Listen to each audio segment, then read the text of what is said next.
They can hear Alvin's breathing. I need to do a back down shit.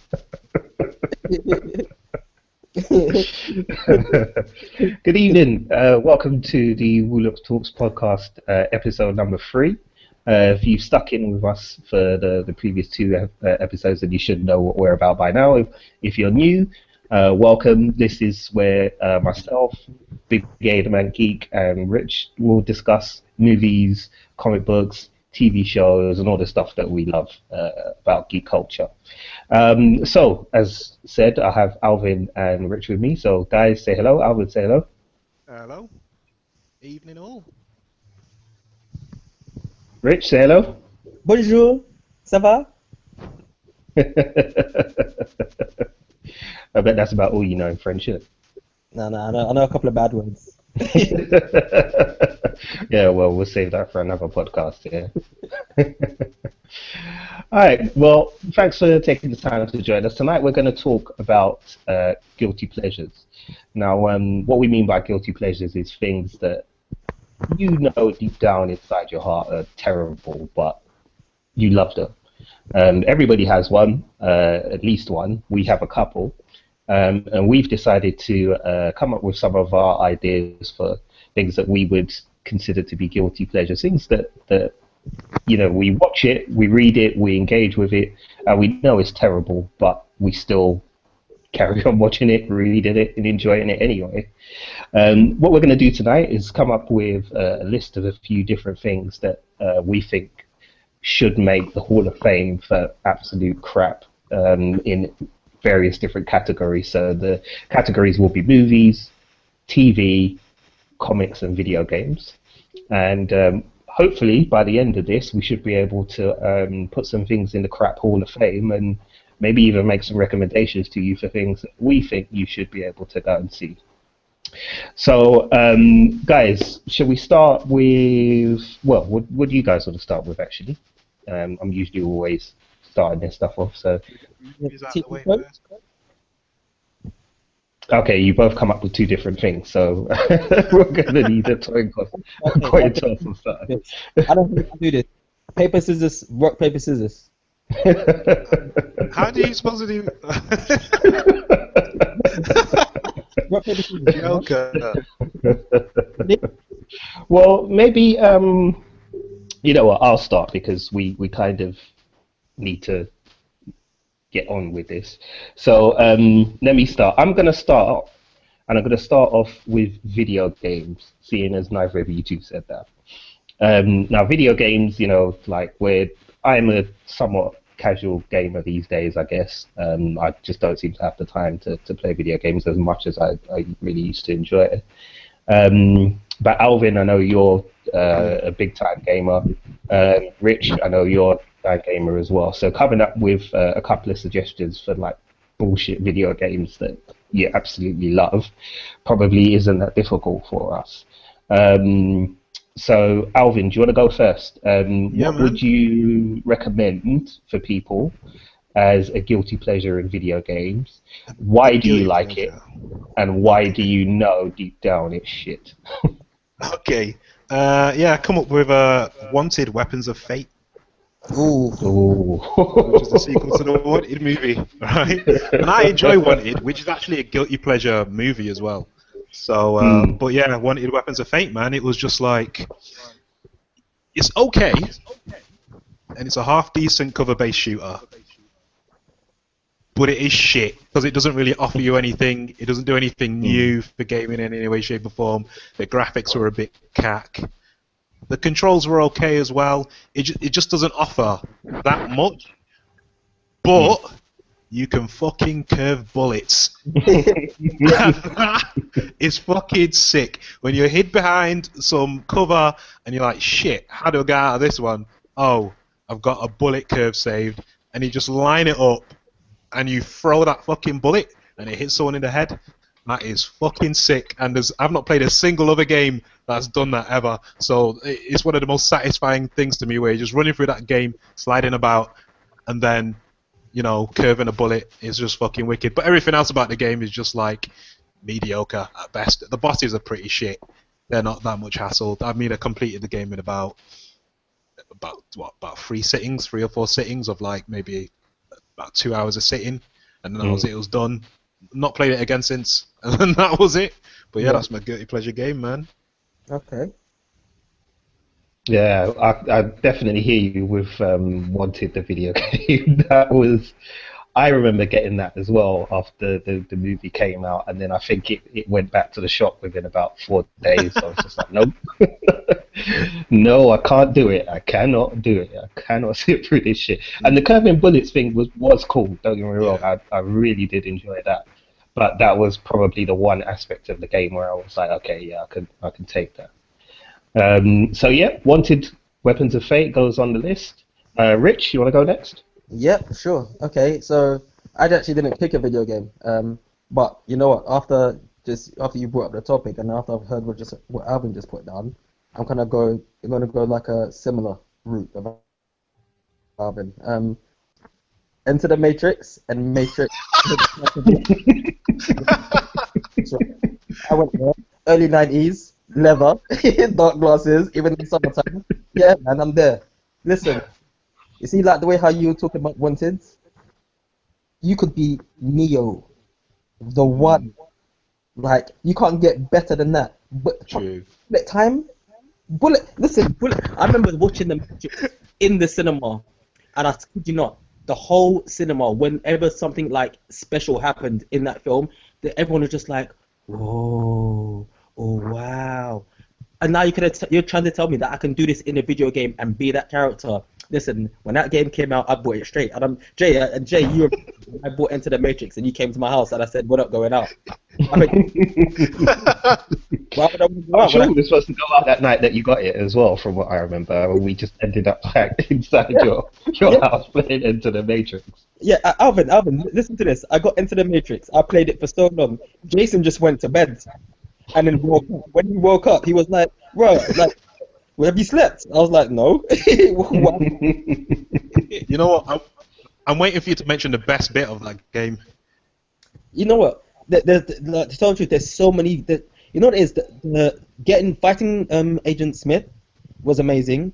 If you're talking about if you're talking about Enter the Matrix, fighting the Agent Smiths or the agents, the driving, and the bits where it kind of coincides with what's happening in the Matrix Reloaded and the Matrix Revolutions, because the films hadn't been released at that point. So the reason why I love this film and why it's such a guilty pleasure is because, you know, everything about it is actually quite average. Like, the graphics are average, the mechanics of the game are average, but it takes place alongside those films. So when you see the films, everything makes sense. So I mean, a prime example of and it's almost like, because when you play it, if no one else has played that game, you know, and other people won't know. So it's like, you know, it's ultimate geek and nerdgasm. But there's a bit like in the Matrix Reloaded, you know, the bit where they're having the fight on the freeway, and then Morpheus gets knocked off the back of the truck, and he lands on Niobe's car.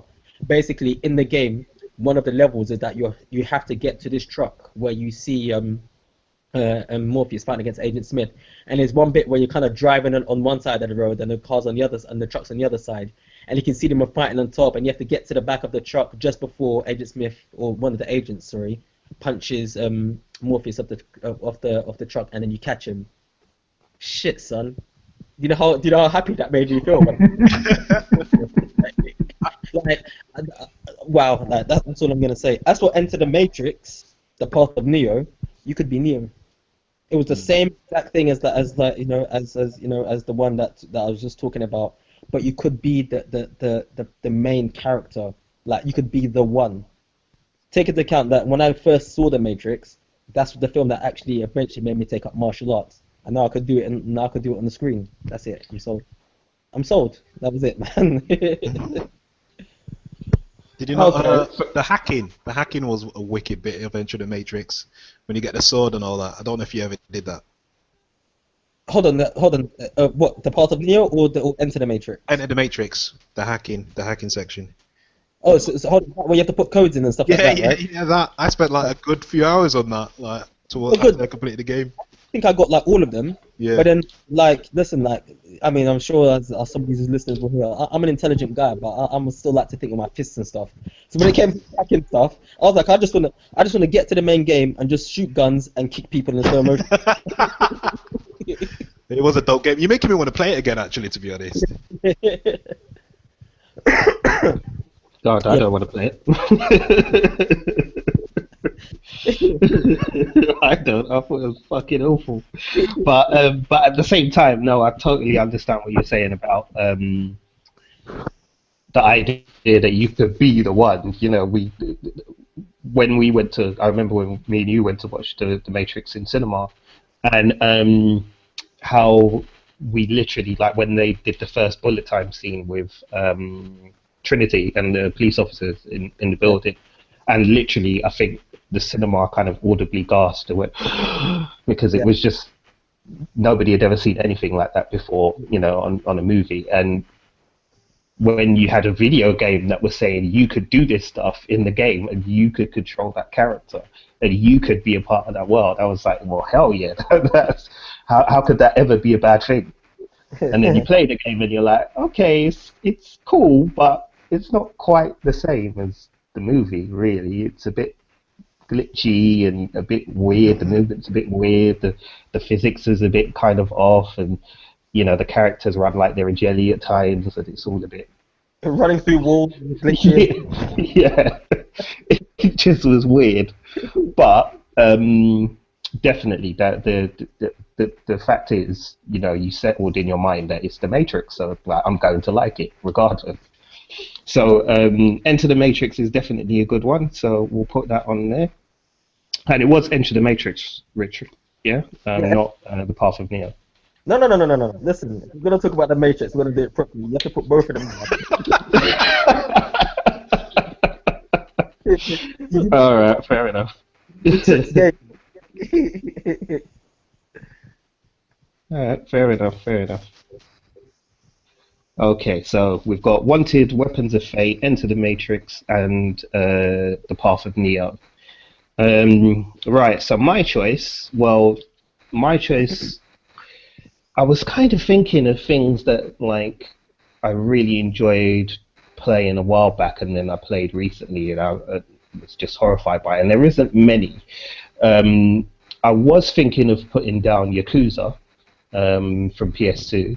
But then I thought, how the hell could I ever do that when it's the main character, Kazuma Kiryu? He's voiced in the American version by, what's the actor's name, the guy who played Lex Luthor on Smallville? Oh, Clancy Brown. No, wait, on Smallville. Oh, right, Yeah. I got the completely wrong person. Rosenbaum, that guy. Rosenbaum, Yeah, that's his name, Rosenbaum. Michael Rosenbaum, yeah, that's the guy. He actually voices Kazuma Kiryu on the American version of Yakuza.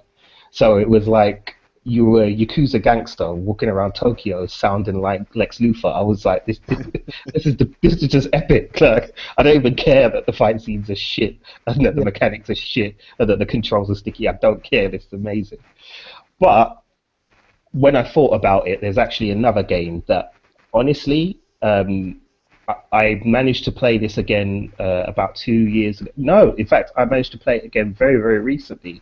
I went to a gaming bar and they had a copy of it on PS2, and it's Spider-Man Friend or Foe. Wow.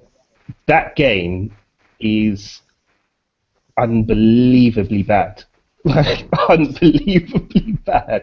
Like, nothing in the game makes any sense at all, from the way that the character moves, from the design of the cityscapes, where you swing into a certain part of the city and another part of it just disappears. Where does it go? I don't know. Like, it just vanishes. The fact that when you shoot webs and you're swinging around, you manage to somehow stick to thin air. Like, the fighting mechanisms are just crap, just utter crap. And me personally, like, I'm a bit ashamed to admit this, but deep down, I'm a button basher. So I like anything where I don't have to concentrate, I don't have to think of tactics. I could just hit X repeatedly and pull off like stupid moves that are going to pummel some bad guys' faces. But on Spider-Man Friend or Foe, it was just so ill thought out. The way that the controls worked, none of it made any sense. But then I remembered what it was that I loved about that game, and it was all the cameos in it. There was a scene where you met Wolverine, and it was voiced by God, what's his name again? I'm really bad with names with this one. The guy who's the voice of Spike and Wolverine in the X-Men anime. Okay, I still haven't seen that, dude. Yeah, but Rich, what's his name? You know the guy who does the voice of Spike on Cowboy Bebop. Oh, Steve Blum. Oh yeah. Yeah, Steve Blum. It's Steve Blum who did the voice of Wolverine on that. And the way that the scene plays out, it plays out just like a comic book. Like there's literally a scene where you're chasing a character, and then you hear the kind of snick of Wolverine's claws in the cutscene, and then you turn around and there's Wolverine there. There's a really good level as well where you're chasing the Green Goblin through the city. Again, ignore the fact that you're shooting webs into thin air, they're sticking to nothing, and you're somehow managing to chase the Green Goblin. Ignore that, but there's a really good chase with the Green Goblin in that as well, which is actually really fun to play. But it was the kind of moments like that kind of spoke to the geek in me. So I was like, you know what, this is okay. Like, I'm actually enjoying this. And then I put the controller down after about an hour, and I was like, wait, why do my fingers hurt after only an hour?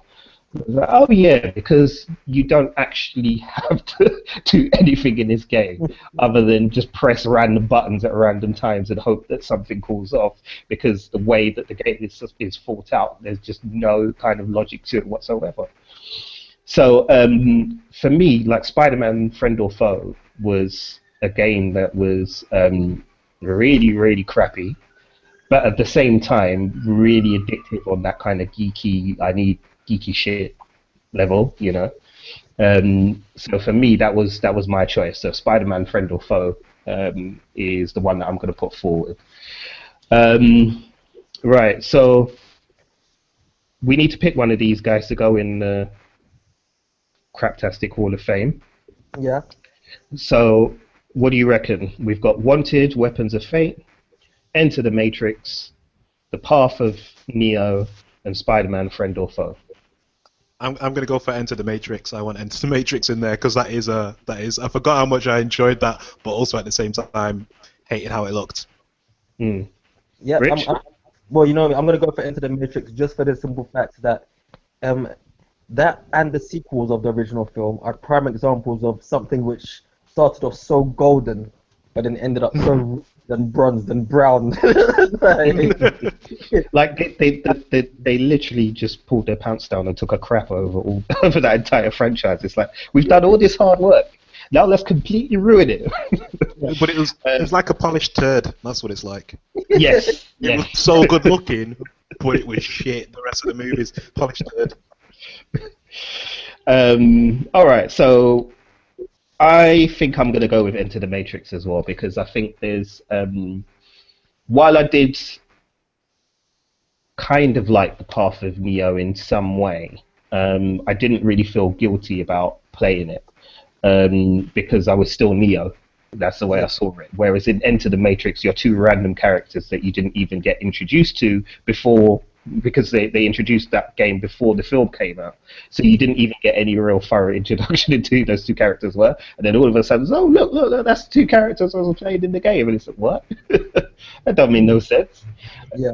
But nonetheless, it was still amazing to kind of pull off, the feats of the Matrix that the actors pull off in the movie, in the game, to be in control of that. So, yeah, Enter the Matrix, I think we'll recommend that for the Craptastic Hall of Fame. So if you haven't played that before, and especially if you're a retro gamer, have a look for that. It is definitely worth, it'll probably be about 50p today. So it'll be worth 50p. I reckon it'd be about a tenner. What, You think so? Yeah, because it'd be hard to get, man. I reckon so. Maybe. I reckon £5 or £10. Possibly. A tenner and the red pill. yeah. Exactly. So yeah, Enter the Matrix. Go have a look for it. Seek it out. You'll thank us later. Okay. Shall we go with TV shows? Yep. Yeah, let's do Yeah, it. you good with that? Yeah. Okay. So TV shows. I mean, we're roughly kind of the same age. I'm not going to reveal our ages on this. Don't worry. But you'll probably work it out anyway, viewers, from the suggestions that we make. But it's fair to say, I think that between the three of us, we've seen a lot of crappy television. So it's probably going to be quite difficult, I imagine, to settle down on one. I know I found it difficult to settle down on one that I thought was so bad. It's just brilliant. But I did manage to kind of whittle it down and get to one. But Rich, do you want to start us off with your choice for your guilty pleasure in TV? Yeah, I can do that. Okay, so the TV show I've chosen ran from 1992 to 1998. So that was how many seasons? 6 seasons. 6 seasons, people. Remember that. That's 6 years we had of this guilty pleasure, amazingly crap show, right? It was a spin-off of a film, which is considered a cult classic, but with a lot of shit sequels. Just gonna give you the narration of the beginning of this TV show, all right? I'm Duncan MacLeod, born 400 years ago in the Highlands of Scotland. I am immortal, and I am not alone. For centuries we have waited for the time of the gathering, when a stroke of a sword and the fall of a head will release the power of the quickening. In the end, there can be only one. If you don't know what that is, basically it's Highlander, all right? So this was the spin-off of the 1986 film with Christopher Lambert and Sean Connery. I only ever do one accent for no matter what role I'm playing, apart from James Bond. So that's my guilty pleasure, and it was just a thing of, I just love this show because it just stripped down what was everything that was good in the film, and basically just kept to that format. Like every single episode was the same thing. So you'd have like Connor, just going about doing his business. Sorry, Duncan going about doing his business. A bad Highlander would come. You'd get some form of flashback or a couple of flashbacks, and then basically they would have a fight at the end, and then obviously the bad guy's head would get chopped off, and then a quick thing would happen in which lightning would come, and then all that person's knowledge and power would be transferred then to Duncan, right? So the only money they had to pay in special effects was shitty lightning at the end of the end of the episode. That's number one. Number two, the acting. The acting is good for what it is, but the guy who plays Duncan MacLeod, Adrian Paul, who I'm a very, very big fan of. I was first introduced to him for another guilty pleasure show, which I might put down at a later date, which was called War of the Worlds. And he kind of has a voice like this, no matter where he plays. So he'd be set. They'd have flashbacks of where he's set in like the Chinese dynasty, and he'd have that accent. He'd be like set in 1930s Chicago gangster mob family, and he'd have that same accent. And then in the modern day, he'd have that same accent. So essentially, the only money this show spent on was costumes when he had to do flashbacks, and I just find that amazing. That's number two. Number three, anybody who's a fan of Arrow has to agree with me that basically Arrow just took, especially for the first season, took the format of Highlander and said, "Hey man, let's just get like the guy who plays Oliver Queen, and for each flashback we'll give him a really shit wig and a That's still Arrow now. That's what Arrow now, right? So how shittingly good this Highlander TV series was. It had a spin-off, 2 spin-offs, right? And fucking films with people like Donnie Yen doing the choreography for it. These, like, basically, when they made the films and the films were shit, and then they made the TV show had such a large following that they basically like just tried to continue this series in any which way or form. So they was comic books, they were films, they were cartoons, essentially like, what happened years later with Serenity or with Firefly, with Joss Whedon, bringing Serenity the movie. They did it years before Highlander the TV series. And I mean, what else was a really good pleasure for me? It was just really, really textbook characters. So you had your main protagonist, which would be like Duncan, who was like Batman. Then you had like a little young kid who was like a thief. If you're seeing any parallels of like having a sidekick who used to be a thief, then maybe you're thinking of maybe Jason Todd, who was like the second Robin, so who was good at what he does, but kind of annoying, and you want to see him get beaten up every episode. And he also ends up being a Highlander as well. And then he also had Tessa, who was like Duncan's girlfriend, and she was basically like the female equivalent of Alfred. But yeah, it was just a show that I enjoyed. I enjoyed seeing every week, and the random cameo guest appearances by actors who you didn't even thought even acted anymore. So I remember, I mean, this is the most famous or the most out there one that I remember just before I leave it, was an actor called Peter Howell, who's actually now a director, and he's actually directed quite a few famous British films. But he also used to play a character called Jerry Bosworth on a TV show called Bread in the 80s, which was on BBC One, which is about a woman's family set up in Liverpool. But you know what? Before I digress and start going into like pure sarcasm, like I'm just gonna leave it there and say Highlander, the TV series, which was so incredibly bad but lasted 6 seasons and had 2 spin-offs and 2 films. There you go. Cool.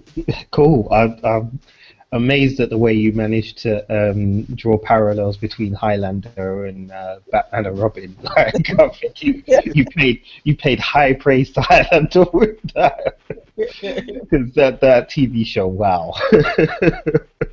But nope. You've done a great job, man. You've done a great job. So Highlander, the series, is Richie's contribution. Alv, what you got for us, man? All right. See, I don't know what to go with. I've got 3 choices, and you can pick one, right? So I've got Smallville, Gotham, and Hercules. Hercules. Gotham. All right, I'm gonna go with Gotham because I can speak more about that. Because Hercules, it was just good because it was punching, and then story-wise, nothing happened. Nothing ever meant anything in that show. It was just going around punching people, and it was. But anyway, Gotham, and I hate myself for it as well, right? Because when Gotham first kicked off, I thought, oh, this could be all right, and then quickly they proved me wrong, and they just started doing weird fucking things, and it's just an odd show. It's like I don't think they care anymore, but because of that, I kind of have to respect them for it. They kind of went, you know what? Let's just do our own thing. Let's have freaking Penguin be in it, and he's just like this weird dude and all this. Let's have the mafia in it. Let's have this Jada Pinkett Smith as Fish Mooney. She's terrible, but then she's also brilliant at the same time somehow. And I enjoy it. I was actually sad when, spoilers, first season, she, inverted commas, dies. But she came back at the end of, was this season 2 that ended, or 3? I can't even remember. But she came back, season 3, right? Yeah, I think it is. Yeah, she came back at the end of season 3, and I was just like, brilliant. I love Fish Mooney. She's a terrible character. She's over the top. She's like a pantomime dame. But I can't not enjoy it. I can't not watch the show. I should stop watching it, but it is just one of those things where you're just like, you know what, you're going somewhere with it at least, you're doing something different, but at the same time I hate myself for it as well, because some of the characters are way too over the top. It is too clownish, it is silly. Having a Batman show without Batman is dumb, and having Jim Gordon be kind of like the Batman proxy is also dumb. Having most of Batman's villains in the show as freaking 30 and 40 somethings is dumb, but the show's fun for some reason, and I can't quite put my finger on it. It's like, I don't know, eating sour milk or something like that. I have no idea. But yeah, Gotham, that's my guilty pleasure show. Yeah. Cool, fair enough, man. Fair enough. That's a good choice. Personally, with Gotham, I gave up after series 1, and I didn't look back. And my life has been perfect without it, and I don't need it in my life anymore. So I'm all good. But I totally understand it. Sorry, go on, Rich. No, I'll top you on that one. That you watched the first episode. I read the synopsis for it, and basically what you said, Alvin, is like, what? A show that's about Batman but has no Batman? No, thank you. That was... No. Woman. No. Come on, forget that. I mean, I was with Gotham. I, for some stupid reason, read the synopsis before it came out and thought, oh my god, this is going to be like Gotham Central. For those that don't know, Gotham Central was like a comic book run Who was the writer of that? Do you I know can't off the top of your head? No, I can't remember. No, because I can't remember either. I will look that up and I'll put that in the description box with this YouTube video when it goes up. So if you haven't read Gotham Central, you can go and have a look for it. It is very, very good comic book series. And essentially with Gotham Central, it's Gotham stories without Batman. So it's how the Gotham PD actually deal with supervillains and with the kind of crazy criminals that Batman comes across without the presence of Batman. So it's actually a really, really interesting read. And when I read the synopsis for Gotham, I was like, oh my god, yeah, it's going to be an adaptation of that. This is going to be great. And instead, we got like one of the worst things I've ever seen on TV. It was just the acting is just uniformly atrocious, like all the way through. There isn't one person that I can really. No, there is one person. The guy who plays Penguin. I've forgotten his name now. But he's very good, very, very good. The rest of them, oh my lord! When they shoehorn Catwoman in at the beginning, and she was just kind of like a snotty-nosed kid and really nasty and just difficult to kind of connect with. You know, the young Bruce Wayne is so cold. He's like a bloody fridge freezer. It's just there's nothing there. And you know, Ben McKenzie, the guy who plays Jim Gordon, he's okay, but he's far too, the way they've written the character, he's just far too earnest, and it doesn't really work considering how much corruption and shit he's been chucked into the middle of. For me, it just doesn't work. You can't be that earnest and be in the middle of all of this and be, no, I'm the good principled man who's always going to do the right thing. And I know people who are fans of the show who have said, you know, his character has evolved a bit since then. But yeah, for me, I was just like, yeah, no. I was like Rich and just said, nope, no thanks, and walked away. Well, my choice is going to be very controversial, so we're probably going to lose followers, subscribers, and all sorts now. But my choice, and Alvin, I think you know what's coming next. My choice is The Walking Dead. Oh, what? Oh my Dead. god. I think I just had a heart attack.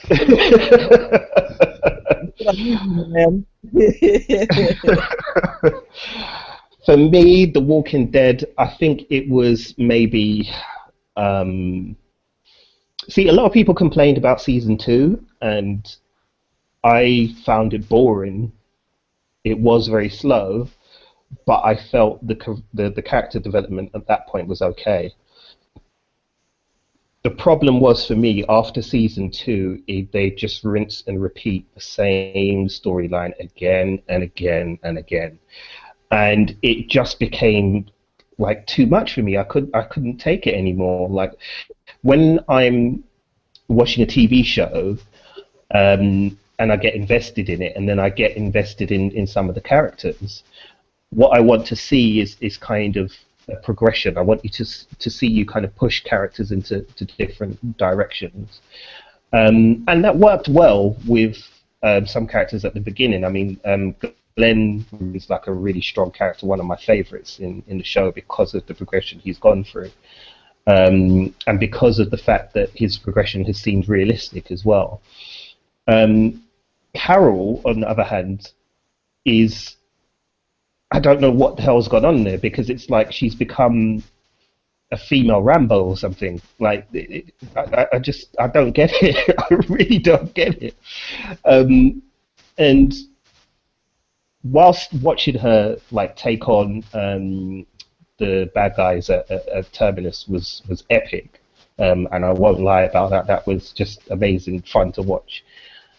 In the back of my mind, I was like, this is a woman who, like, 4 years ago was scared of her own shadow and was getting beaten by her husband, and now, like, she knows how to use rocket launchers, is excellent at camouflage, and is just an all-around ninja. And I was like, it doesn't make sense, like, to me.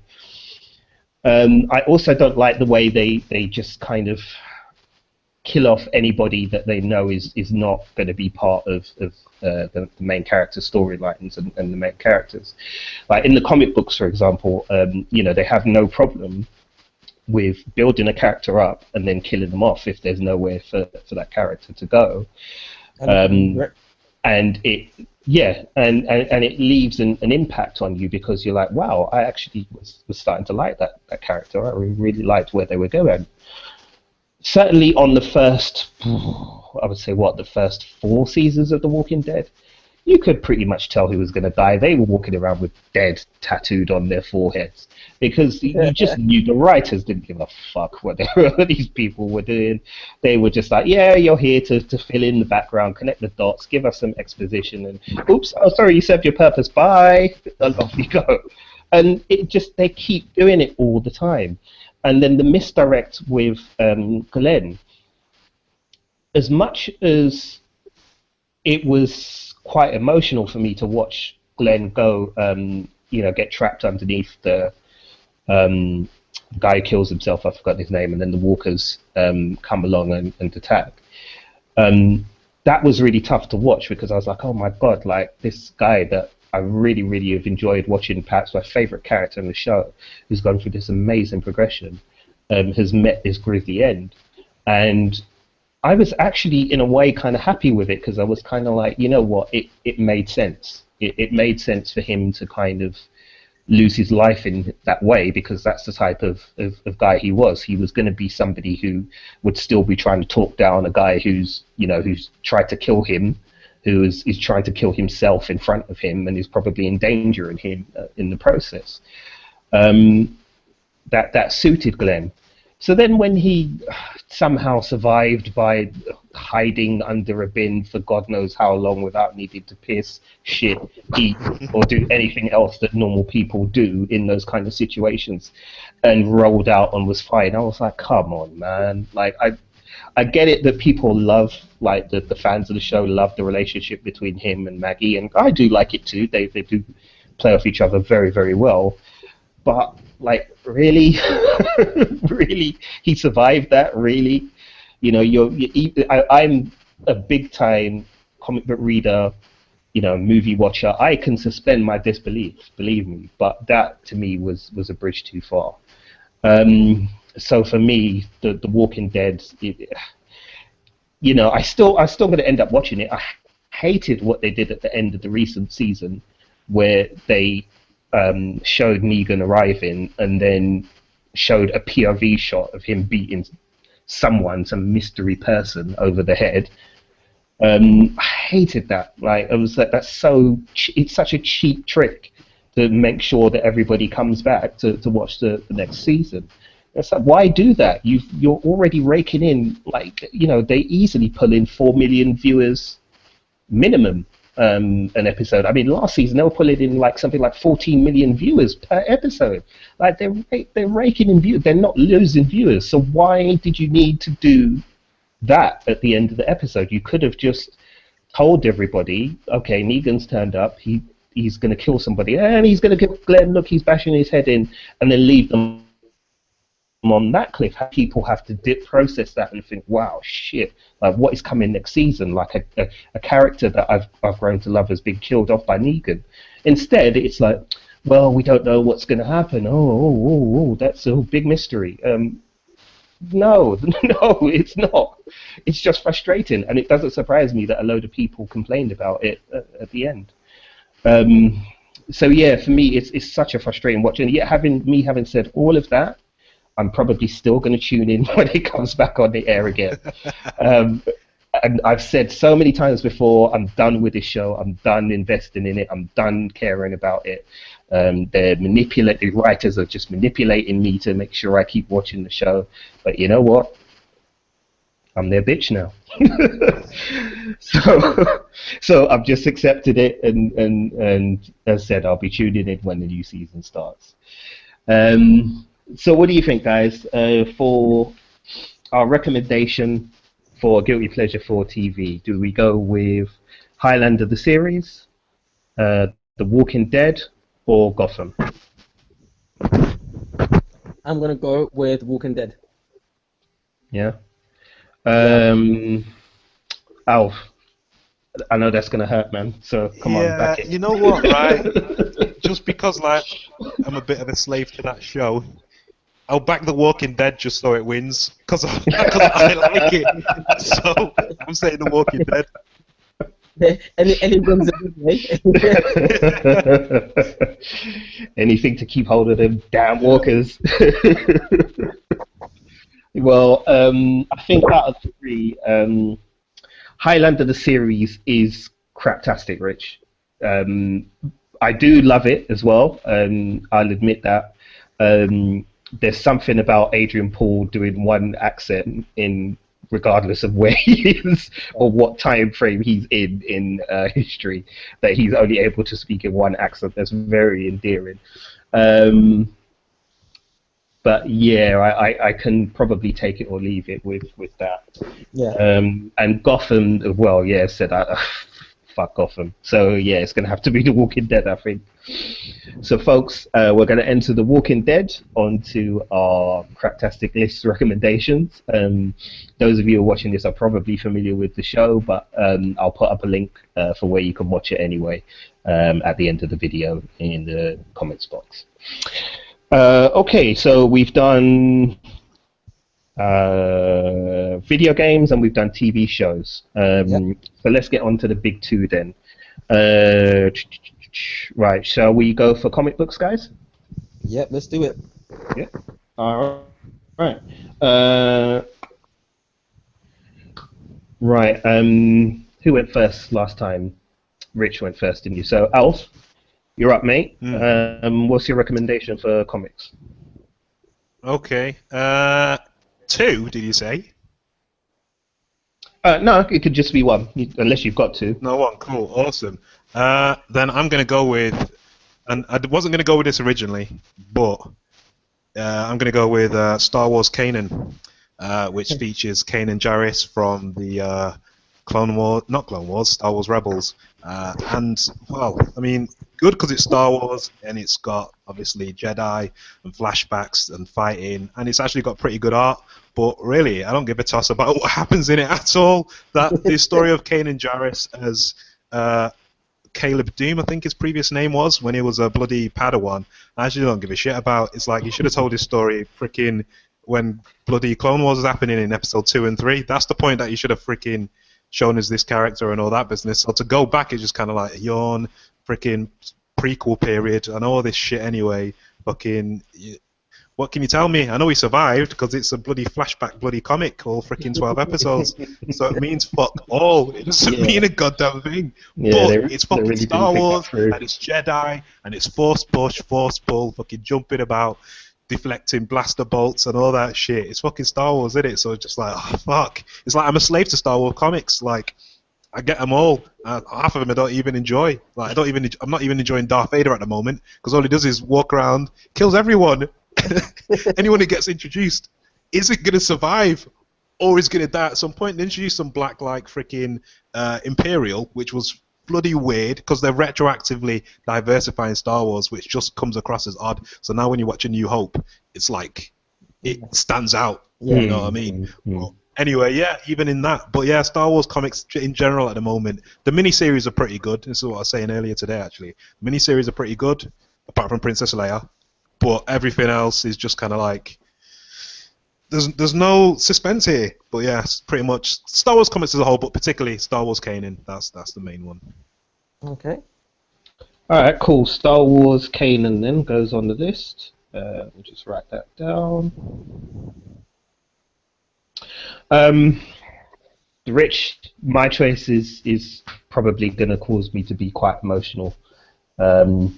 You might need to do an intervention for me because I've finally accepted that this comic book arc is utter crap. But do you want to go first or should I? No, you go. You can go first. You can go first. Yeah? Yeah. All right, well, for my choice, it's a heavy heart that I'm admitting this. But there was a comic book run from the early 1990s from Marvel Comics, which was called Rise of the Midnight Suns. Don't laugh. It hurts. Hey, are you sure you want to go?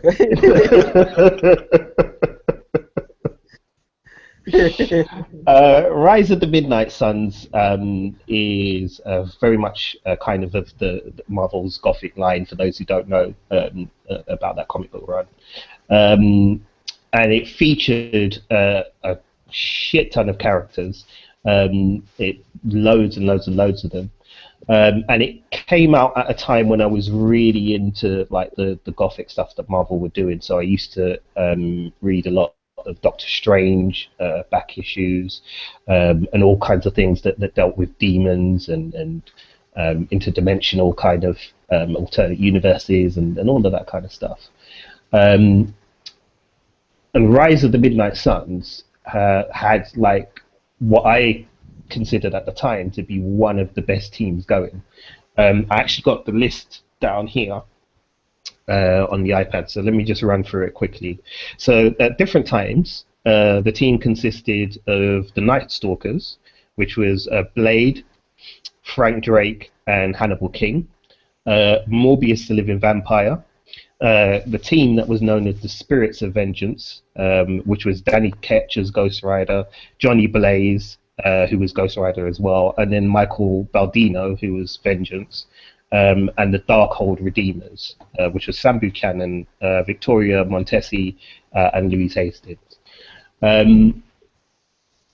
Though that collective was known as the Midnight Suns, and they were brought together by Doctor Strange to take on Lilith, who was the daughter of the devil, who was threatening to open a portal and steal some garbage, I don't know what it was, from the Earth realm and allow demons to live permanently in the human world. So these guys were brought together to fight against that force. And I recently reread the run, and it's some of the worst writing that you'll ever come across. I mean, Blade is written like by somebody who's kind of, I don't know, maybe watched a couple of Yo MTV rap videos from like the kind of mid-90s, and he speaks in this kind of odd like dated street lingo, I guess you'd call it. It's terrible. Like some of the lines are just so bad. He's also got like weird weapons as well in there that don't make any sense. And there's no real explanation as to why he's got those weapons. Half of the Midnight Suns are all vampires, so it's like, where's the variety here? Like, everybody in your team is a vampire. Blade is a half vampire. You've got Hannibal King, who's a vampire. Frank Drake, who's a vampire private investigator. Ooh, a bit of variety there. Yeah, he's a private investigator. You know. Morbius, the Spider-Man villain Morbius, who's the living vampire, and it's just like, okay, guys, like, so we get it, you're all vampires, but how are you going to fight this thing at night? Because there's literally parts in the story where it's just Blade and the Spirits of Vengeance, because they can't even go out at night, like at day, sorry, because of they're not immune to sunshine in the way Blade is. So it's like you've added all of these characters and then kind of done nothing with them. They're just there floating around in the background, and then at different points they kind of jump in like suddenly, and it doesn't make no sense. The artwork on it is really nice. There's some really nice splash pages on there, but reading it, I would just thought, my God, this is just so bad. It's so bad, and it's painful because, as I said, I really loved some of Marvel's kind of gothic characters and the kind of things they did with them. And I said that kind of early '90s period, things they were doing with Doctor Strange was really cool. So for me, it's hard to admit that it's cack, but it is cack. But then, you know what? Deep down inside, I still love it, even though I know it's shit. And, you know, we could end this podcast, I could go and pick up my comic books and read them now and be screaming at the pages. It's like, why the fuck are you doing that? And then still carry on reading it. I don't know. It doesn't make any sense, but there you go. So yeah, that's me. It's Rise of the Midnight Suns for me. Rich, what's yours, man? I just want to ask, like, are you okay, Jay? Because I don't know. I need like 5-10 minutes or so to compose myself. So please take your time whilst talking through the next piece. If you hear any sobbing in the background, then you know why. Uh, my comic book is a specific arc as well. It took place from February 1996 to December 1997, and it was Uncanny X-Men issues 341 to 350. Right? And basically, what happened? Oh, so the artist on that book was Joe Madureira. Anybody who yeah, I remember that. sees comic books, Joe Madureira, I'd probably say, well, not even just Joe Madureira himself, but there was like a really, really like just influx of artists such as Joe Madureira, a guy called Humberto Ramos, J. Scott Campbell.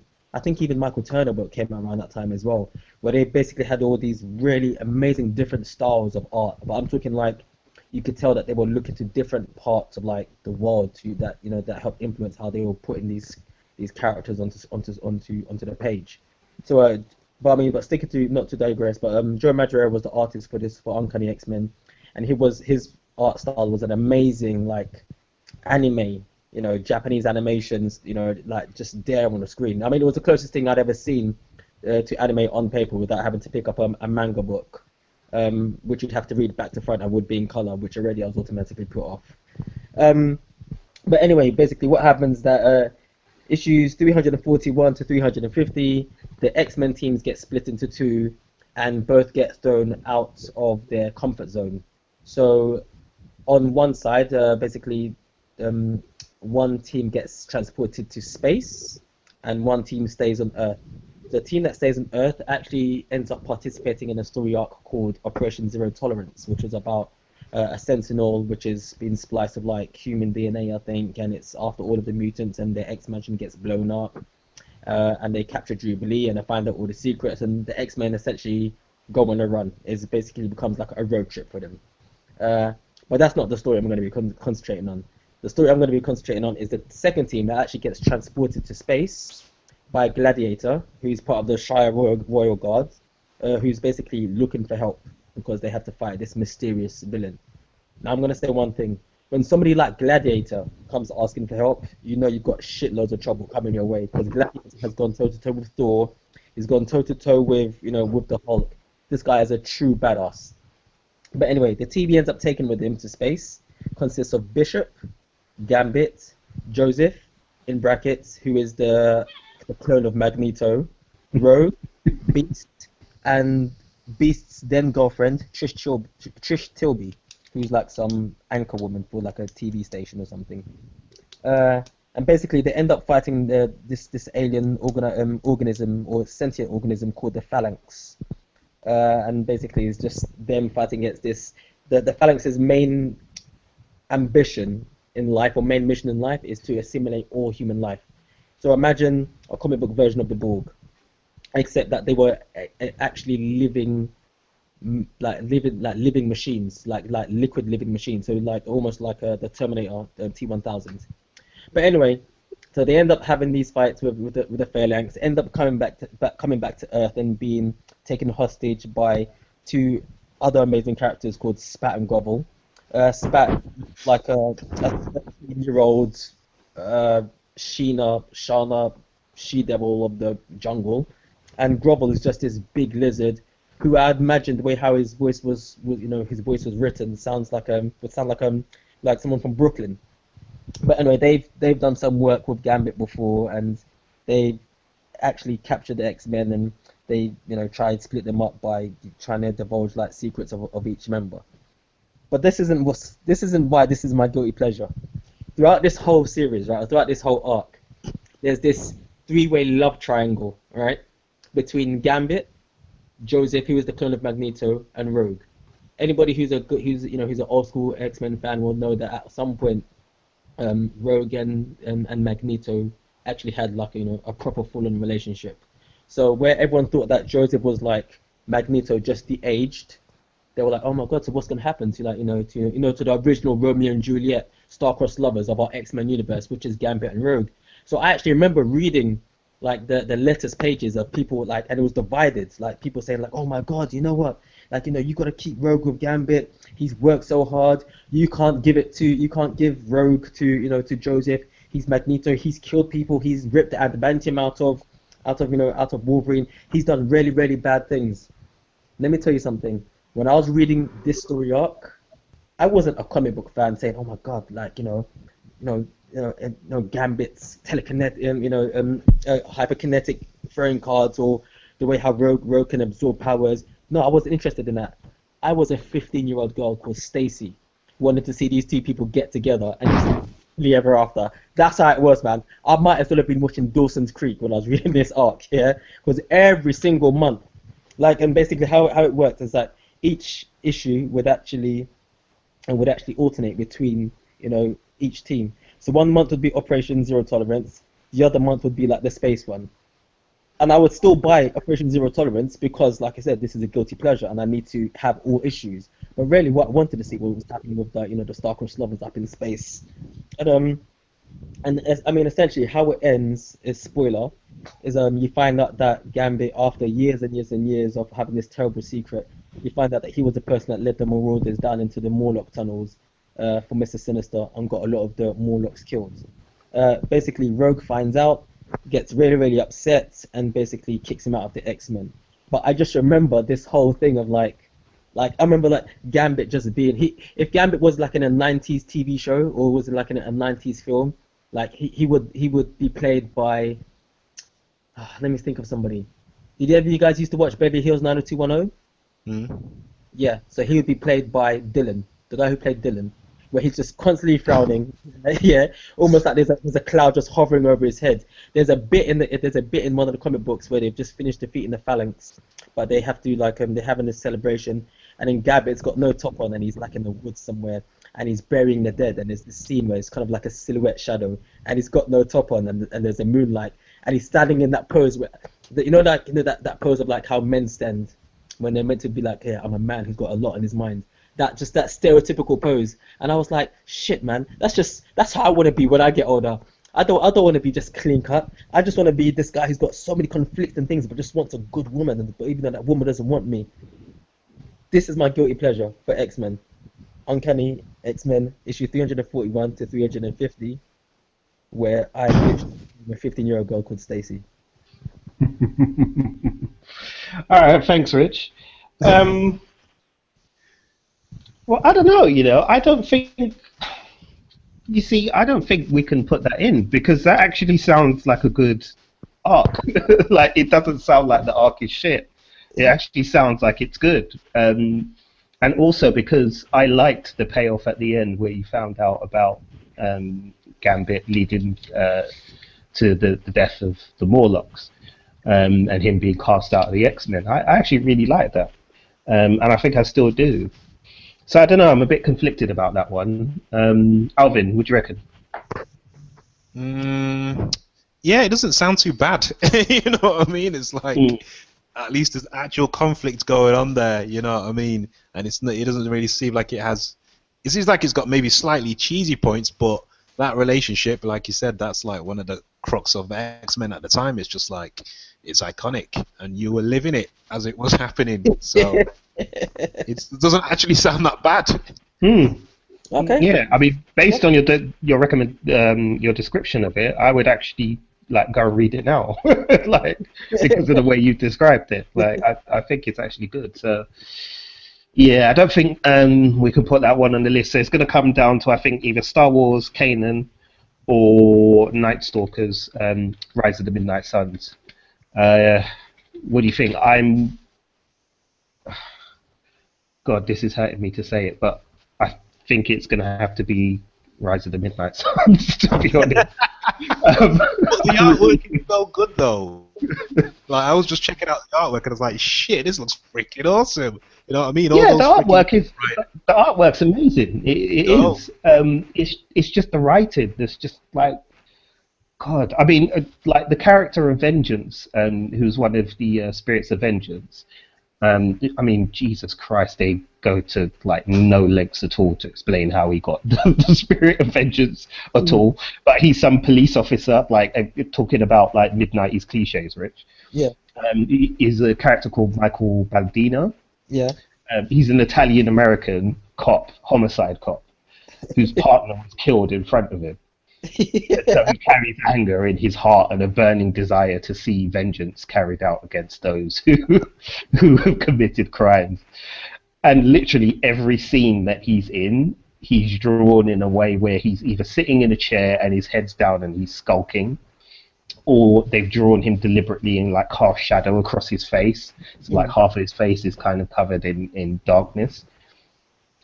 And you're like, fuck, you know, like, could you be any more ham-fisted with and obvious with this? Like, but then his introduction, like, where he first goes and hears the calling of the spirit of vengeance and then transforms into vengeance, is so brilliant. Like, he's sitting in the police station, he's getting mad, he can hear the screams of people who are being attacked, like, however many blocks away. In downtown New York by a couple of the demons, I think Meat Market and Blackout, I think they were called, which were two, by the way, Google that, viewers. Meat Market and Blackout, they were two villains from that run who were just fucking terrible. But literally the epitome of like, yeah, we couldn't be bothered to come up with anything creative. So this one's going to be called Meat Market and that one's going to be called Blackout because he blacks things out. Yeah! But he's feeling the spirit of vengeance and he busts like out of a third floor window and then somehow lands onto his flaming motorbike, which comes from nowhere and just comes at the bottom of the street, and he lands on the motorbike, and then there's like an image of him on the motorbike and he's just like hench, like, I mean, seriously built, like his shoulders are up here, he's got no neck, his arms are like that, and he's got huge fucking spikes that are like twice the size of his head. And his flaming skull, for some reason, is not a human skull. It's like some kind of horse's head or something. It's just the weirdest. It makes no sense. And yeah, I loved it. So yeah, I think, as much as I hate to admit it, it's going to have to be Rise of the Midnight Suns. So viewers, Rise of the Midnight Suns is going to be our craptastic recommendation in comics. Again, I'll make sure that a link for that goes up underneath the videos. If you want to check it out, it'll be there. You didn't ask me. You didn't ask me. Well, you've kind of put all your chips into X-Men, haven't you? Oh, no. Like, for me, no, like, as much as like obviously hearing you guys, but I think I'd have to go with Alvin for what's it called for Star Wars. Well, Alvin, did you want Star Wars in there, or do you prefer Rise of the Midnight Suns? You can have Star Wars in there if you want, because it's not. It's like, it's cool because it's fucking Star Wars, but it's fucking annoying because it's just like there's no suspense. It's mainly flashbacks, and you know, if you're watching Rebels at the same time, yeah, it offers you some of his past, but it's just like, you enjoy the Clone Troopers and all that shit and Order 66. It's like watching Episode 3 again. That's pretty much it. So it's cool, but it's just like, again, it's annoying. It's like, it's less a guilty pleasure and more an annoying good thing. It's like a comic book version of how we describe The Walking Dead, where it's like you become so invested that you can't leave. You're just Star Wars in general, it just has its claws in me. You know what I mean? Star Wars comics at the moment, I spend all my money on that shit, and I'm not even like happy about it. You know what I mean? It's just like it's all right in places, and other places it's not. It's like it's less a guilty pleasure, but more like an annoying, half decent thing. But yeah, if you want to put it in there, I don't mind. I'm not gonna like cry about it, and neither is George Lucas. Hey. Uncle George don't give a damn right now, man. He's in pretty, and neither do Disney. Disney are laughing all the way to the back. So, yeah, all right then. To save my sanity, let's put Star Wars in instead, because I want to hold on to the Night Stalkers and hug them to my chest. So, yeah, we'll change that, folks. So we're gonna go with Star Wars instead. Star Wars Kanan. So I'll make sure that I put a link up for that. at the end of the video, so you can check that out for yourselves if you want to. Okay, guys, so we've come up to the final topic, which is movies. Now, for this one, I've got an absolute corker, but I imagine you two have got like corkers as well. Who wants to go first, Alv or Rich? I'll go first. I just want to get out of the way, just in case anyone else says the same one as me. Right, this film, right. I remember seeing the trailer for this and thinking, oh, it looks freaking sick, right? And then I didn't see it until like it was on Channel 5 one night, but I could only record half of it. So I had the half of the ending, the end half, on video, recorded on VHS, and I used to watch it a lot just because it looked freaking amazing. But obviously, the older I got, the more I kind of realized that it wasn't really that good. But it looks great and it is enjoyable. And that movie, my friends, is what year was it? Oh, I don't know what year it was. I think it was either 98 or 99. I think 99. And that movie is Starship Troopers. Oh. Nah. Okay. Starship Troopers, and the reason why is because it's set in Buenos Aires, but there's no Hispanic people in it. Right? You know what I mean? It's Buenos Aires, and everyone's like got Californian freaking American accents, right? And like it's the future and all this business, but everyone's like, yeah, it's Buenos Aires, but it's been taken over by white middle class Americans. And it's just like, oh, we're at war with fucking insects who are shooting out fucking asteroids or whatever to Earth, but there's like an Earth defense, you know, and everything about it is just a bit like, what? You fighting bugs? But why though? Why do you hate him so much? But it is a good film at the same time though, right? Because obviously it is essentially like a send-up of fascism. Yeah. And at first when you watch it, you don't even really fucking realize that. It's only when you get older you go, yo man, these guys are like fucking like Nazis and that. They're not the good guys in this at all. You know what I mean? It's like to have like children or some shit like that, you have to serve time in the freaking in the military and all this business and get citizenship and all this, and they're living like this weird ass like freaking society and that. But yeah, it's kind of cheesy in places. There's some bad acting. There's a bit of boob in there as well for when you're a younger lad and you enjoy seeing a nipple in a movie. And yeah, man, Starship Troopers, I love it. At the same time, I'm like, yeah, it's shit, but it's good though. It is good shit. You know what I mean? That Starship Troopers is that 100% nail on the head. It's a good shit movie with wicked effects as well that still stand up today, by the way. True, very true. Yeah, I was just going to say that. I mean, Paul Verhoeven is a genius because how he managed to dress up a satire about fascism in a Hollywood blockbuster and get it made and it make money is crazy. Like I don't know how he did that. But obviously, the studio thought they were making Star Wars, but what they got was some next weird thing. And also the cast as well. Come on, man. You've got bloody Casper Van Dien, Dinah Meyer, Denise Richards, Dina Meyer, Jake Busey, Neil Patrick Harris, man. Forget Michael that. Ironside. Yeah, Michael Ironside as well. And Clancy Brown's in it. Oh yeah. Mad cast. And Amy Smart as well, but she barely has any lines. Oh shoot, you're right. Okay, I remember her. Oh, bloody. She's in about 2 scenes. Yeah. Yeah. Well, I love that you movie. got such a strong start, man. Very strong start. Rich, you up next, man? Yeah. Yeah, man. I'm gonna have to go there. I'm gonna have to take you back down that path again, Jason, that you just came off, and maybe bring up some bad memories. But it's gonna be well, it was known as 3 different names, you know, depending on where here we go. you watch this film. But it was it was known as Blade Trinity, Blade 3, or Blade 3 Trinity, because all 3 of those names sound really, really different. But yeah, Blade 3. I mean, I'm just gonna jump like the first film is easily probably one of the best comic book films ever made. Gangster. And I think a lot of people really don't appreciate it, and they really need to pay homage to it, because me personally, without the first Blade film, the travesty that was Batman and Robin that actually got comic book films stopped being made.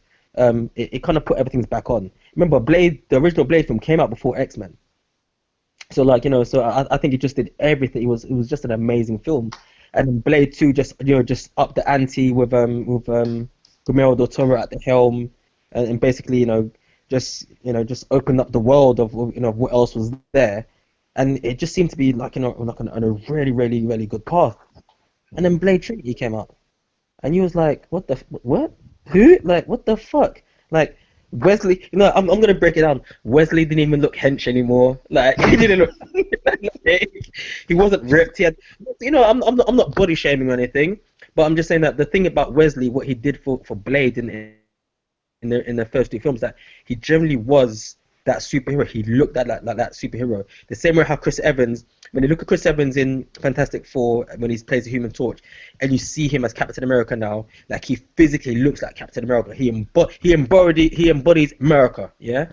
So like Wesley Snipes was Blade, and then come by like the part 3, like he's like I said, he's not big, he's not ripped. He's only in a few scenes. He ends up being saved by the Night Stalkers, which consists of like Hannibal King and Abigail Whistler, which is who is the Whistler's illegitimate daughter. And you're just like, wow, like where the hell did you drag this story up? Like, you must really think we're stupid that we're gonna pay money for. Oh no, wait a minute. Actually, I'm sitting in the cinema watching this. Fuck it, let's watch it. Okay, cool. And so and what it is, and the guilty thing about it is that they treat Blade like it is not even a Blade film. This is the thing, is you could easily see that it's kind of like what's the best way to put it? They were introducing these Night Stalkers to maybe have like some form of spin-off film or some form of spin-off TV show. And deep down, Ryan Reynolds is a good-looking fella. Jessica Biel is she's a beautiful woman. I would have watched a film with them in it, or a TV show with them in it. Like, and they've got the cool costumes, and they've got the ass kickery weapons where they've got guns that fire, solar flares and stuff like that out. I enjoyed that part of it. As cheesy and as corny as it was, that was actually the best part of it. But that's the reason why this film grates on my nerves so much, because it wasn't their film, it was a Blade film. Those are those points. The other point is the villain. You go and get Dracula. Okay, listen, don't go to the source material, because if you go to the source material and you don't do well, right, you're just gonna mess up everything. That's the first point. The second point, you bring Dracula into it, and you get him played by Dominic Purcell from fucking Purcell. I'm just gonna say it one more time. Yeah, Dominic Purcell, and then I'm gonna ask you a question. What part of Dominic Purcell says Dracula? 0. Exactly. No comment. So you got that as a villain, and then you go and kill off Whistler, who's easily probably one of the best characters in the series as well, if not even sometimes depending on how I'm feeling, a better character than Blade, because you've just got this grizzled old, he's almost like the gunslinger, like a day age, like a warrior that's actually past his time, but his methods still work. And then you've got like Blade, who's like the modern day samurai who's been trained by this gunslinger to deal with the new threats. And you go and kill him off in like the first 15 minutes. It's just one of those things where you're just like, man, like why would you do this? Like, why would you do this? One of the guilty things that I love about this film is the comedy. Like, as bad as it may seem, and as forced as it may feel as well, I think it plays up to one of Ryan Reynolds' greatest strengths that that we all love him for, which you can easily see, or especially see when he plays Deadpool now, or when he plays any character, but especially Deadpool. So that was one of the things. And there's a really really funny scene because I watched Blade Trinity in the cinema. I gave money to this. We watched it in the cinema, and there's a bit where basically he wakes up after being captured, and he wakes up to this Pomeranian vampire. But it's the way how he just wakes up and is like, what the fuck? When this vampire, when the vampire little Chihuahua-looking dog's face just opens up and these jaws come out. So that was just funny as hell. In the cinema, I was laughing. And you know what? I don't care what your sexual orientation is. I don't care whether you're gay, whether you're straight. But I'm telling you, man, there's one bit where Ryan Reynolds is chained to the floor and he's got no top on, and I was like, fuck yes. Yeah, I'm not even gonna lie.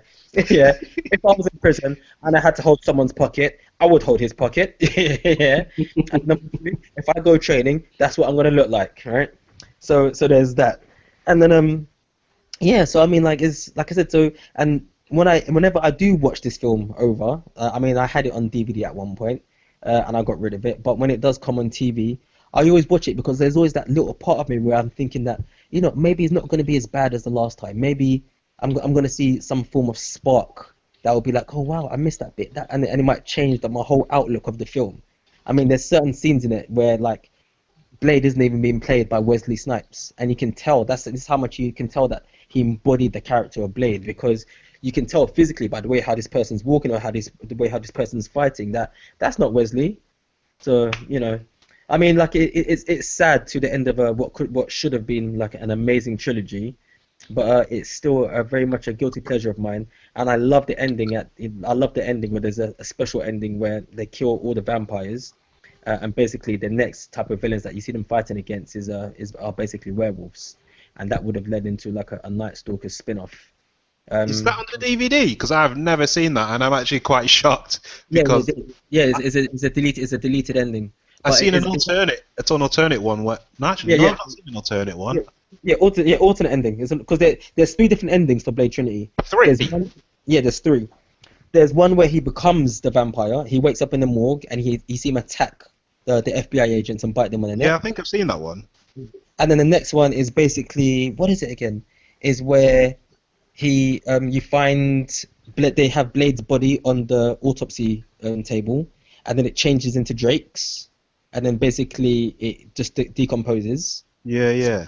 So basically, you see Blade riding off, and they basically said that they never saw Blade again, but they always heard the stories of whatever vampires survived. You heard stories of them being killed off by Blade, so you know that he did survive. And then obviously you've got these the Night Stalkers one that would have led off into their spin-off. And the thing that's really good about the Night Stalkers ending is that they fight against this vampire that's animatronic, and I love all that stuff. I love going back to sometimes CGI is good, but when it's physically there and you see people acting against it, it just makes it feel that little bit more real. But yeah, that's my guilty pleasure for wait a minute, one last guilty pleasure from that film. Triple H. I don't know what the fuck you were doing in there. Yeah. I don't know if Vince McMahon needed a bit more money. I don't know if you're trying to become the next Rock or something like that. But yeah, that's it. That's my guilty pleasure. Blade 3 Trinity, or just Blade Trinity, or just Blade, you're a piece of shit, but I will still watch you on Channel 5 on a Thursday night at 11:30 eating ice cream. So yeah. AKA Blade, watch Wesley Snipes throw a monumental tantrum and not bother to do any work. yeah, definitely. Yeah, cool, man. That's a good choice. Right, guys. Well, it's time for my one now. Now, I had a hard time with this because I've got a few films that I consider to be guilty pleasures. But if there was one film that I had to pick that really kind of screams crap, yet so much fun, is this one. And I'm going to read you the description for it that I found on Google, okay? Let's see if you can get it without me naming any actors. Chance Boudreaux, a sailor skilled in martial arts, is employed to guard Natasha Binder as she tracks down her father, I can't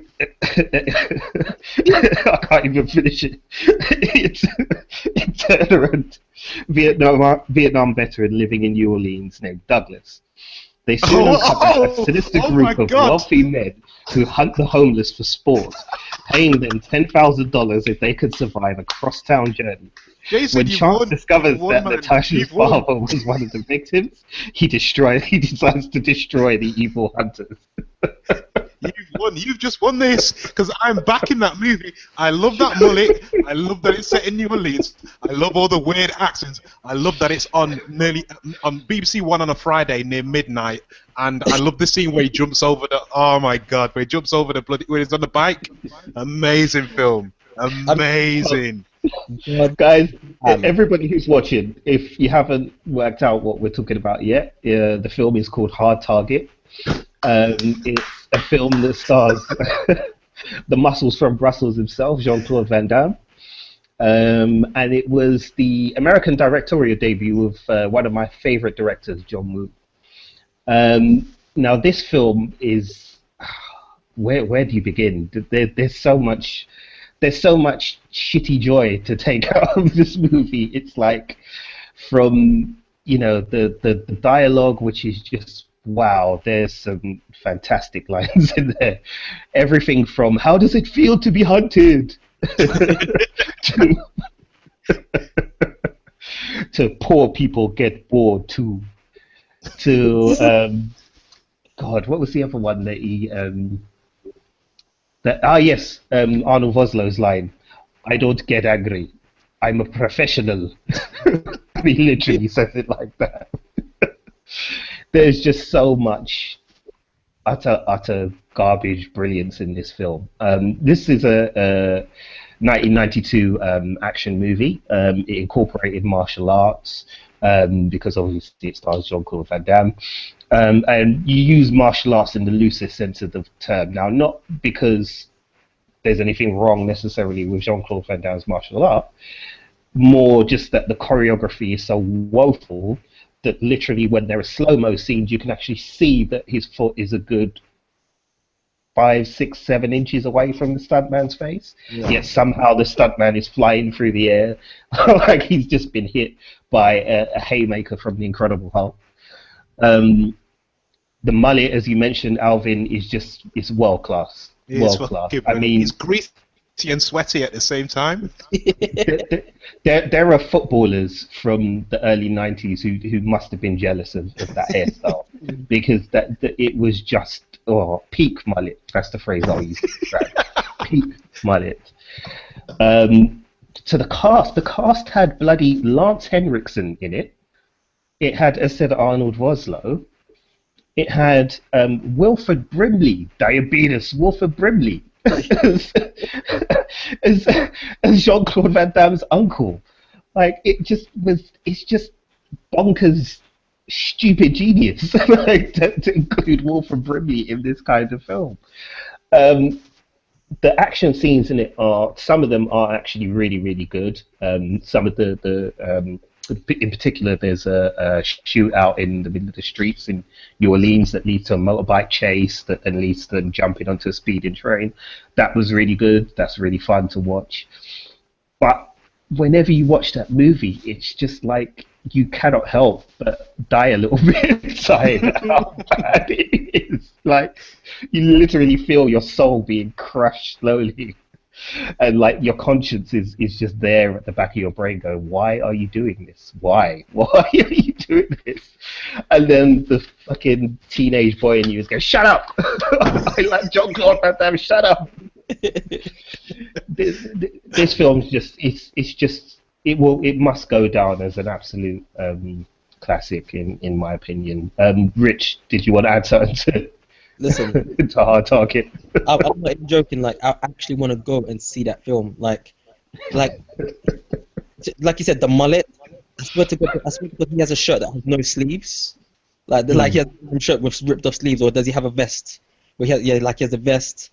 No, he progresses. He goes from ripped up shirt.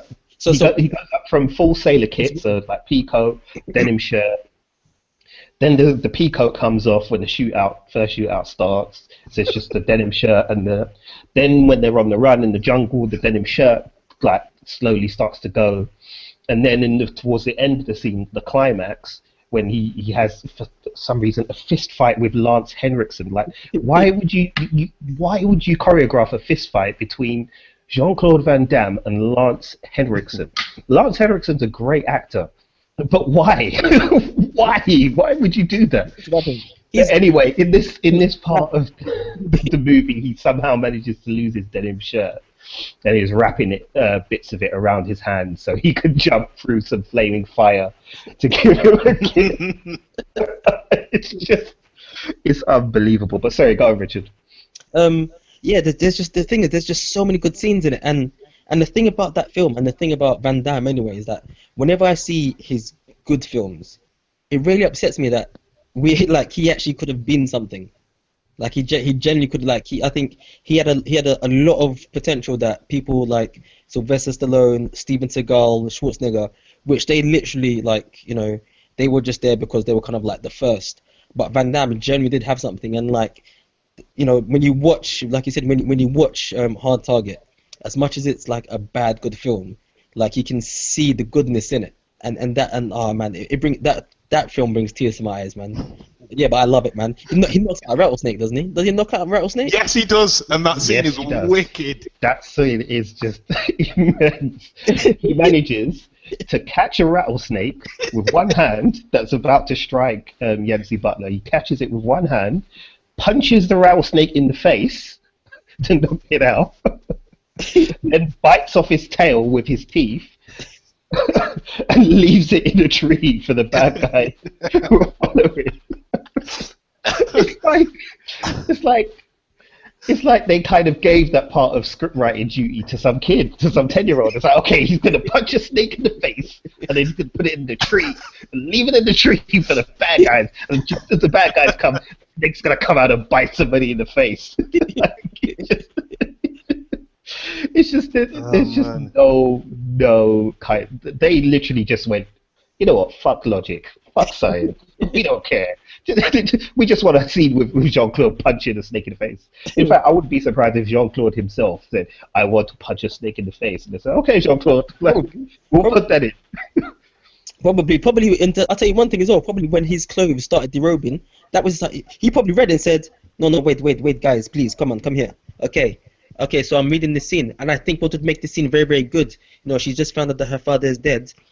Maybe I should take my shirt off. Yeah, but Jean-Claude, no, I think my shirt would be very good in this scene. I think it would work. It would propel the emotion in the scene. I show my pecs and I show my biceps, and you're just like, fuck yeah, it probably would. Go ahead, do what you want. I mean, it's just there's so much random stuff to unpick from that film. There really is, like I said, it's so hard to know where to begin with it because there's just so much. I mean, there's one of the bad guys who's got like a gun that fires arrows, and I was like, why would you do that if you have a gun? Like, if you have a gun, use a gun. Right? You don't need to put arrows inside a gun, bro. Like, there's no need. There's the bit where his uncle sets a trap for the bad guys who followed Chance and I've forgotten the name now, but have followed Jean-Claude and Yancey Butler to the uncle's house, and the uncle sets a trap for them, and somehow they manage to walk into a house full of gas. The uncle, from horseback, fires an arrow and blows up the gas valve inside and like causes this massive explosion, and then rides off on horseback whilst they're firing machine guns and they can't hit him. It's like not even once, like not even a stray caught him, and he literally rides through the fields. There's a wicked John Woo shot as well where he rides through the fields in slow-mo on horseback with his bow in the air and the explosion behind him, and he's just screaming like a nutter. And if you look at like Wilford Brimley's face, he looks like the epitome of fucking stark raving mad lunatic on the back of a horse. And it's like, wait, he's one of the good guys? What the hell is going on? That film is immense. It's immense in its stupidity. It's immense in its nonsense, and yet it's just brilliant. As I said, I mean, it came on TV. Men in Movies, I think it was. I think that's the name of the Sky Channel, right, Rich? The one where they show up. So it came on, and I shit you not, I watched it from beginning to end. From beginning to end, I watched it. Like I was fully committed as well. Fully committed. So yeah, that my choice would be Hard Target by Jean-Claude Van Damme. So we have Starship Troopers, Blade, Trina 3D, whatever, and Hard Target. What do you think, gentlemen? Hard Target, easily Hard Target. For me, easy. You know the reason why? Because so I'll break it down for you. Because to me, Starship Troopers, it isn't a guilty pleasure film for me because in how it was filmed, and like I think basically from what I can gather, everything was done on purpose. So like you said, like they live in Buenos Aires, but there's no Puerto Rican people there. Like everything was done with intent. So like I generally consider that's easily one of my favorite films anyway. I like the way how it's filmed, down to the special effects, even down to the type of acting that that the actors and actresses do. So I generally consider it a good film. Like so yeah so. And Blade Trinity, like I said, I mean, it is what it is. But Hard Target, I think just on Jean-Claude Van Damme's mullet alone, it should be picked. But that's my opinion. Alvin, would you recommend? Okay. Well, yeah, I mean, I'm still too angry about Blade Trinity to consider it like anything else. Like when I saw that film, it was like being kicked in the dick several times. It was just like, what the fuck. But all I'm gonna say is this, yeah. Next time you should be more careful when you show your wallet. You already know what my vote is. You already know. I forgot about that line, I actually forgot about that. Go on YouTube and try and find it. It's on that like movie clip channel. Oh, it's freaking amazing, that scene where he kicks all the thugs and all that. Next time you should be more careful when you show your wallet. And it makes sense for him to be in New Orleans as well, because his accent is so fucked up anyway. That's the only place in America that he could be from.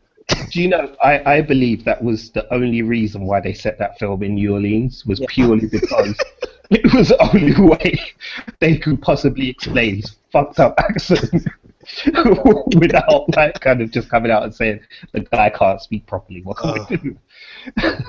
I swear, one day we're gonna have to get together and watch that movie. Oh yeah. Definitely. In fact, I would. You know what I would love is if we could do a commentary on that. I think that would be. Yeah.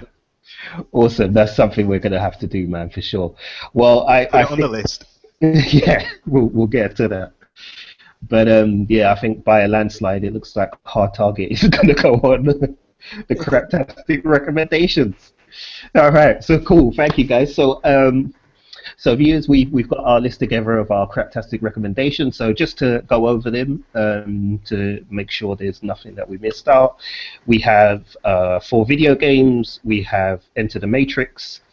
For TV, we have The Walking Dead.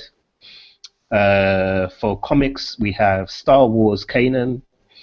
And for movies, we have Hard Target. I mean, what more could you want from that list? I mean, you've got you've got a list of absolute crap right there, guys. So if you're interested in any of those, knock yourself out, man. But as said, what I'll do is I'll put up links for all of these things in the description of the YouTube video. So anybody who's watching who doesn't know any of these things or isn't familiar with them, you'll be able to click on there and find out a bit more, and hopefully be able to track them down and enjoy a craptastic time. Guys, man, that was emotional. A lot more emotional than I thought it would be. I think we're going to have to wrap it up. Do you want to add anything before we go? No, I'm good. No, I'm alright. You're good? Alright, well, everybody, thank you who's watching this video. If you enjoyed it, give us a thumbs up, please. Share it with your friends and anybody you know who might be interested in watching it too. If you want to find out more about what we're doing, make sure you subscribe to our channel. You could just click on the subscribe button, and the magic of YouTube will do the rest. Alvin, do you want to let everybody know where they can find you? Yeah, you can find me on Twitter. My handle is @BigA85GL. Cool, man. Rich, do you want to let everybody know where you're at? Yep. Instagram, I'm on at Rich Reviews. Twitter, I'm at Rich Reviews. Instagram, obviously, we're doing it. Me and Jason, we're at the Wulong Talks. The website, www.wulongtalks.com as well. And for all you ladies out there, in your dreams. No, I shouldn't have said that. I really shouldn't have said that. You know, this is starting to become a theme, In every podcast, right at the end, you always say something risque. I don't know why, I think you're getting far too comfortable with this stuff. The spirit of Jean-Claude Van Damme from Hard Target in just God's gift right there. I'm sorry. Well, guys, I'm on social media too. I write fairly frequently for the Wulong Talks blog, which is www.wulongtalks.com. If you want to come and shout at me for hating on The Walking Dead, you can do it on Twitter. I'm at Wulong Talks. We can have a healthy debate about why that show is a piece of shit. Um, and on Instagram, I said I operate a joint account with Richard, which is Wulong Talks on Instagram as well, so you'll find us there. Okay, well, thanks a lot for watching along. Sorry, Yo. just one more thing. We've got a friend who also has a YouTube channel and also has a comic book store. Her name's Holly, and she owns a comic book store called Dark Side Comics. She has an amazing store. She's an amazing person, and she's also having a summer party at the comic book store this week or this weekend, and where there'll be loads of cosplay happening. Loads of other people just like us. There'll be some artists there, do some commissions and a raffle, and me and Jason are going to be there, and basically I think it'd be, if you guys are interested in that type of thing, definitely go along. You'll definitely enjoy yourself. What do you say to that, Jay? 100% agree. Yeah, absolutely. Dark Side Comics is okay. So if you're watching this from abroad, yeah, you can't really go, sorry. But you can buy stuff. She does have a website. You would just need to Google Dark Side Comics UK, and that will pop up. Holly will be very grateful to see you and to hear from you. And if you are around in the UK and you're at a loose end on Saturday, and you want to come and chat with some geeky people about geeky shit, there's no better place to go, to be honest.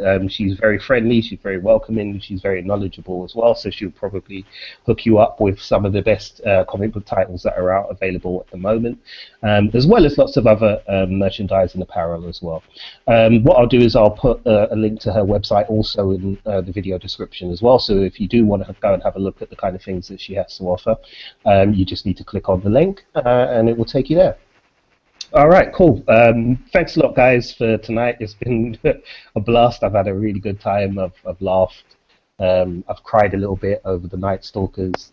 I'll get over it. It'll take a while, but yeah, it's been real. So with that, we're going to say good night. Rich, say good night. Good night. Oh, sorry. No, sorry. I need to. Bon nuit. I think I've got to stay in the French accent. Bon nuit. So yeah. Give it up, man. And Alvin, say good night, man. See you later, people.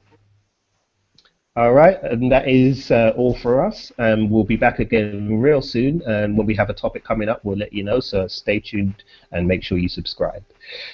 Peace. See you later.